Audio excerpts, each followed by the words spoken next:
Salut à tous, c'est Otakult, on se retrouve pour le jump de la semaine. Une vidéo qui sera un peu plus dense puisque je n'ai pas pu vous sortir la revue la semaine passée. J'ai repris le taf, donc petit temps d'adaptation entre les vidéos et les streams, mais je vous prépare du lourd, notamment ça et ça. Deux grosses vidéos prévues cette semaine. Pour les intéressés, je rappelle que nous faisons un marathon Shonen Jump toutes les semaines sur Twitch, donc n'hésitez pas à passer sur les lives, ça fait plaisir.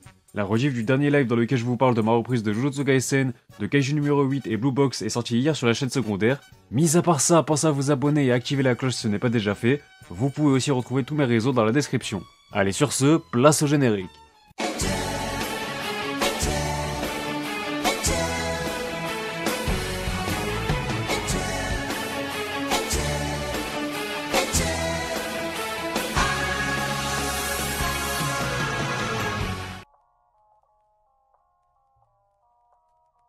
Tout d'abord, commençons par la partie hors classement.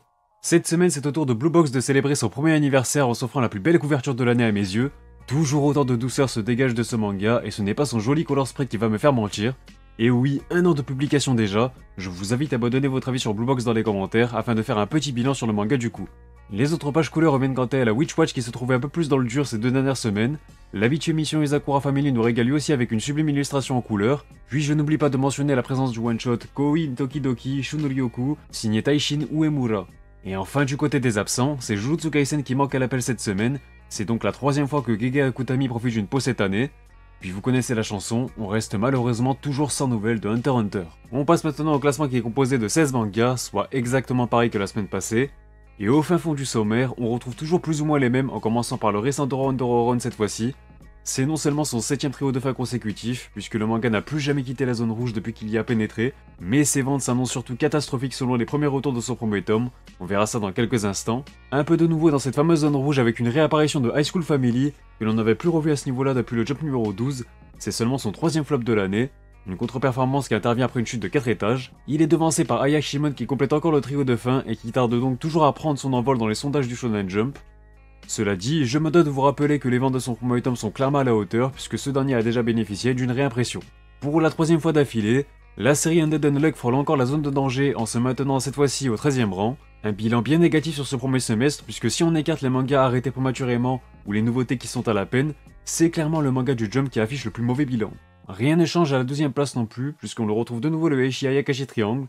Si le manga continue de stagner dans le sommaire, il aura tout de même droit à une annonce importante dans le prochain numéro. Sachant que son animé a déjà été officialisé, place à vos pronostics. Étonnamment, cette semaine c'est la comédie Protect Me Shugomaru qui s'offre une belle remontée de 5 étages afin de se hisser à la 11ème position. C'est notamment la 2ème fois que la série parvient à s'extirper de la zone rouge pour briser une mauvaise dynamique, alors j'ai bien peur que cela soit insuffisant pour assurer son avenir puisque ses ventes sont encore plus désastreuses que prévu. Il avait créé la sensation la semaine passée en s'invitant sur le podium pour la première fois depuis le 2ème numéro de l'année, et bien la joie de notre futur shogun se sera avérée de courte durée puisque The Luigi Samurai dégringole aussitôt à la 10ème place après une chute de 7 étages. Il est devancé par ce qui semble être une bonne pioche des éditeurs puisque P6 regagne le classement à la 9ème place après avoir profité d'une petite page couleur dans le numéro précédent. Une prestation timide mais il a le mérite de se maintenir dans le top 10, chose qu'il assure depuis le jump numéro 12 maintenant.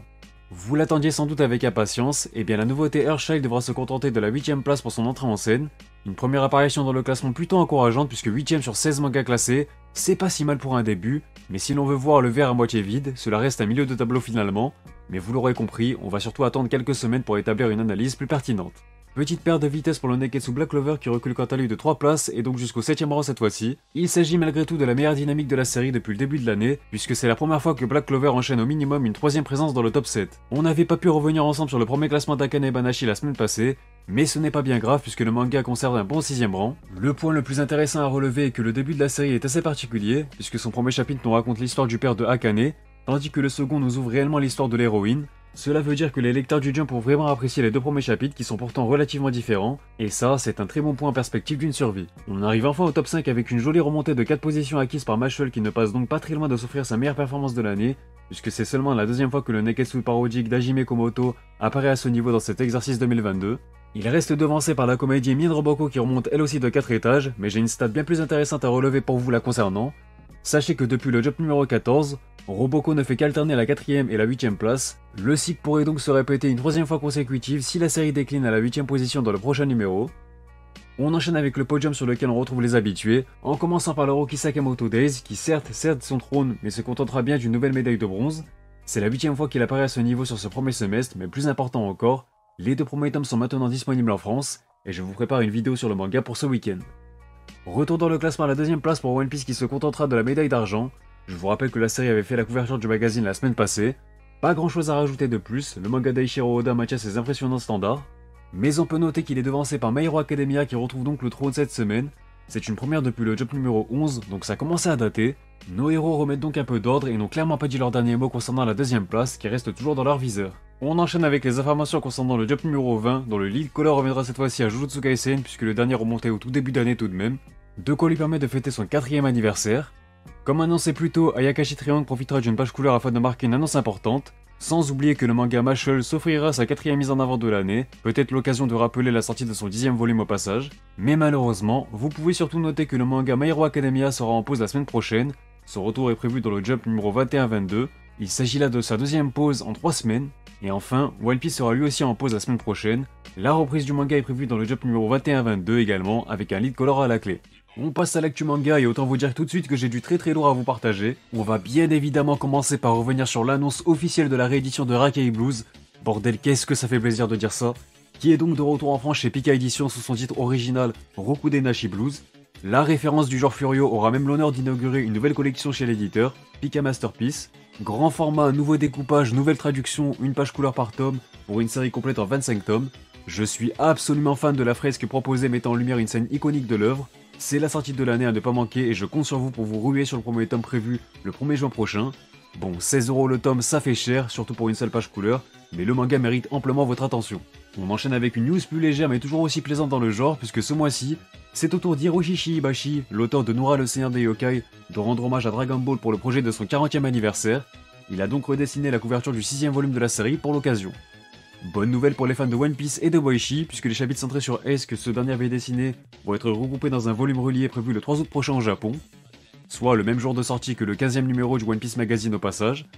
Le mangaka Boichi prépare d'ailleurs un one-shot basé sur la nourriture qui a pour titre Zesan Sekai Meshi Tabereba Konoyo no Subete ga Wakaru.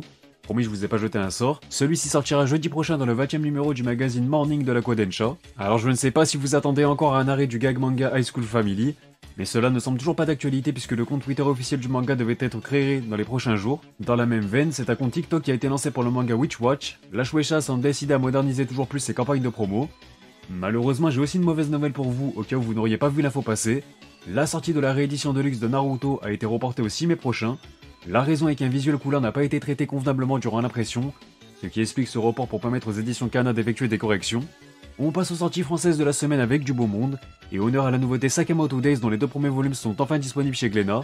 Ils sont d'ailleurs bien accompagnés par le 25e tome du manga de sport Inamaru Sumo. Du côté de chez Delcourt Tonkam, JoJo's Bizarre Adventure est de sortie avec l'apparition du 24e volume de Jojo Lion.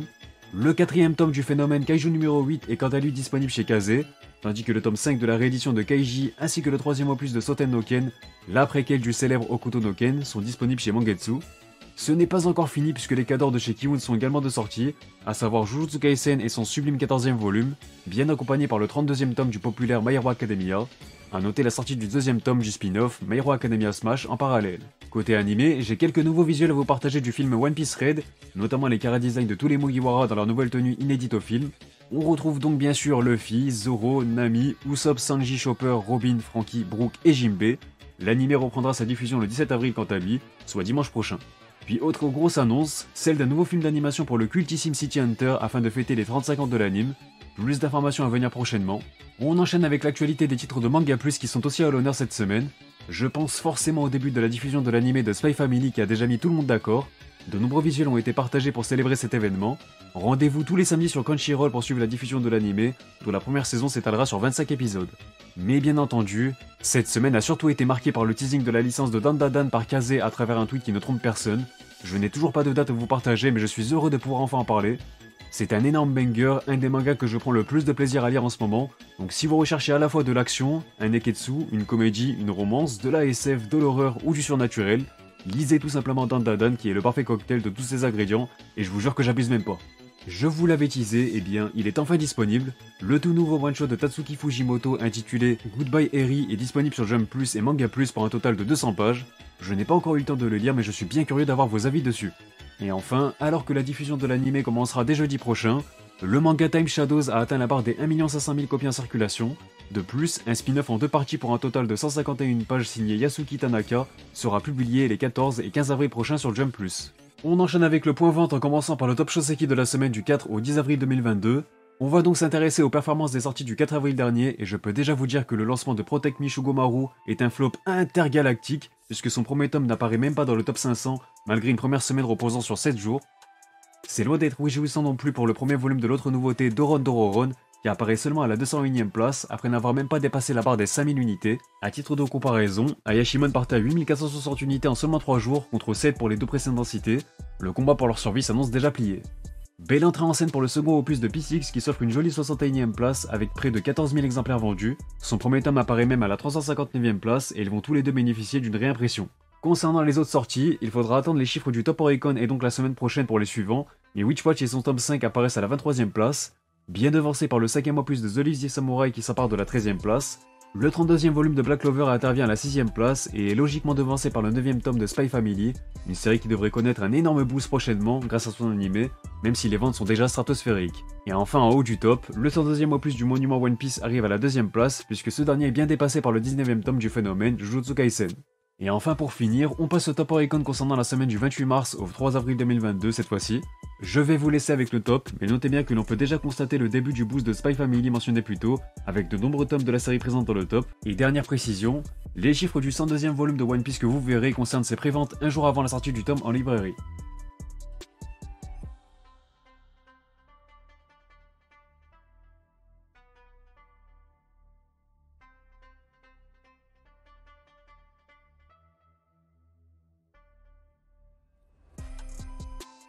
Sur ce, la vidéo est terminée, n'hésitez pas à réagir sur celle-ci et sur le classement dans les commentaires. Mis à part ça, pour ça, vous abonner si ce n'est pas déjà fait pour ne pas manquer les prochains classements.